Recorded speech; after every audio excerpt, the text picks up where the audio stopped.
আসসালামু আলাইকুম ওয়া রাহমাতুল্লাহি ওয়া বারাকাতুহু। মুসলিমদের কাছে জমজম কূপের পানি কেন এত গুরুত্বপূর্ণ? আসুন আজকে আমরা এই বিষয়টি সম্পর্কে জানব। তাই ভিডিওটি না টেনে সম্পূর্ণ ভিডিওটি দেখার অনুরোধ রইল। সারা বিশ্বের কোটি কোটি মুসলিম জমজম কূপের পানিকে অত্যন্ত পবিত্র এবং অলৌকিক ক্ষমতা সম্পন্ন বলে মনে করেন। সৌদি আরবের মক্কায় মসজিদুল হারামের ভেতরে এই জমজম কূপটি অবস্থিত। মুসলিমদের কাছে পবিত্র হিসাবে বিবেচিত কাবা ঘরের মাত্র ২০ মিটার দূরে এর অবস্থান। প্রতি বছর যে লাখ লাখ মুসলিম হজ বা উমরা পালন করতে সৌদি আরবে যান, তাদের বেশিরভাগই জমজম কূপের পানি নিয়ে দেশে ফেরেন।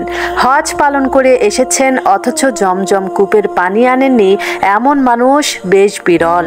শুধু তাই নয়, পরিবারের সদস্য এবং আত্মীয় স্বজনদের মধ্যে এই পানি বিতরণের রেওয়াজ দেখা যায়। তাদের প্রত্যাশা এই পবিত্র পানি পান করলে বিপদ, রোগ কিংবা যে কোনো অমঙ্গল দূর হবে। কিন্তু মুসলিমদের কাছে কেন জমজম কূপের পানি এত গুরুত্বপূর্ণ, সেটির কিছু ঐতিহাসিক দিক রয়েছে। আসুন জমজম কূপের ইতিহাস সম্পর্কে জেনে নেই। মুসলিমরা বিশ্বাস করেন হাজার হাজার বছর আগে নবী ইব্রাহিম আলাইহিসসালামের স্ত্রী হাজেরা ও ছেলে ইসমাইলের পানি তৃষ্ণা মেটানোর জন্য মহান আল্লাহ তাআলা এই কূপটি সৃষ্টি করেছিলেন। মুসলমানদের প্রধান ধর্মীয় গ্রন্থ আল কুরআনে সূরা ইব্রাহিমে এই কূপটির সৃষ্টির প্রেক্ষাপট বর্ণনা করা হয়েছে। এছাড়াও ইসলামের বিভিন্ন ইতিহাসের বইয়ে এই গল্পটি তুলে ধরা হয়েছে। পণ্ডিত ইমাম বুখারী আব্দুল্লাহ ইবনে আব্বাস ৮৬০ সালে ৬ খণ্ডের হাদিস সংকলন করেন, যেটি সহিহ আল বুখারী হিসাবে পরিচিত। ইমাম বুখারী আব্দুল্লাহ ইবনে আব্বাস সহিহ বুখারীতে এই কূপের ইতিহাস তুলে ধরে রেখেছেন। এতে বলা হয়, ইব্রাহিম আল্লাহর নির্দেশে তার স্ত্রী হাজেরা এবং ছেলে ইসমাইলকে মক্কায় কাবা ঘরের কাছে নিয়ে যান। তখন মক্কা অনাবাদী মরুভূমি ছিল, সেখানে কোনো মানুষ ছিল না, এমনকি পানির ব্যবস্থাও ছিল না। সহিহ আল বুখারী হাদিস এর বর্ণনা মতে আল্লাহর নির্দেশ মোতাবেক তার উপর বিশ্বাস রেখে তাদের কিছু খেজুর ও পানি দিয়ে সাফা ও মারওয়া পাহাড়ের মাঝে রেখে চলে যান ইব্রাহিম আলাইহিসসালাম। এই গ্রন্থে নবী ইব্রাহিম আলাইহিসসালাম এবং তার স্ত্রী হাজেরার মধ্যে কিছু কথোপকথন তুলে ধরা হয়।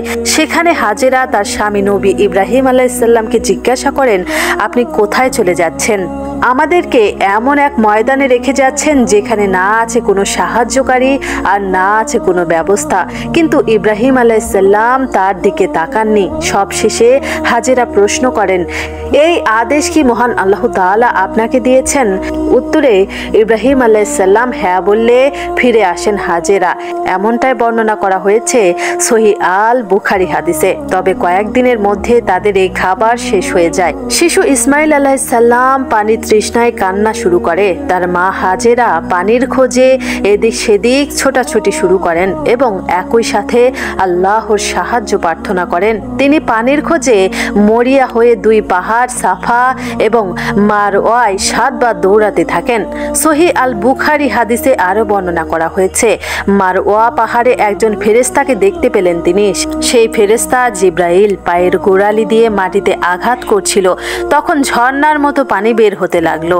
হাজেরা যখন শিশু ইসমাইলের কাছে আসেন, তখন সে তৃষ্ণায় পা দিয়ে মাটি সরাচ্ছিল। ফেরেশতা জিব্রাইল আলাইহিসসালাম হাজেরার পরিচয় জানতে চাইলে তিনি নিজেকে ইব্রাহিমের সন্তানের মা বলে পরিচয় দেন। একই সাথে তিনি কার ভরসায় আপনাকে রেখে গেলেন প্রশ্নে হাজেরা বলেন, আল্লাহর উপর ভরসা করে রেখে গেছেন। এরপর জিব্রাইল আলাইহিসসালাম বললেন, তাহলে তো তার ভরসাতে রেখে গেছেন, যিনি যথেষ্ট। এরপর ইসমাইল আলাইহিসসালাম মাটিতে পা দিয়ে আঘাত করলে জমজমের পানি প্রবাহিত হয়। হাজেরা লক্ষ্য করলেন যে স্থানে ইসমাইল আলাইহিসসালাম আঘাত করছে সেই স্থান থেকে পানি বের হচ্ছে। সেখান থেকে সংগ্রহ করে তিনি ছেলে ইসমাইলকে পানি পান করান। হাজেরা তখন পানি শেষ হয়ে যায় কিনা এমন আশঙ্কা করেন। এই আশঙ্কায় চারদিকে বালি ও পাথর দিয়ে বাঁধ দেন। ইব্রাহিমের স্ত্রী ও সন্তানরা যখন মরুভূমিতে তৃষ্ণার্ত ও অসুস্থ অবস্থায় পড়েছিলেন, তখন এই পানি তাদের প্রাণ বাঁচিয়েছিল বলে মনে করা হয়।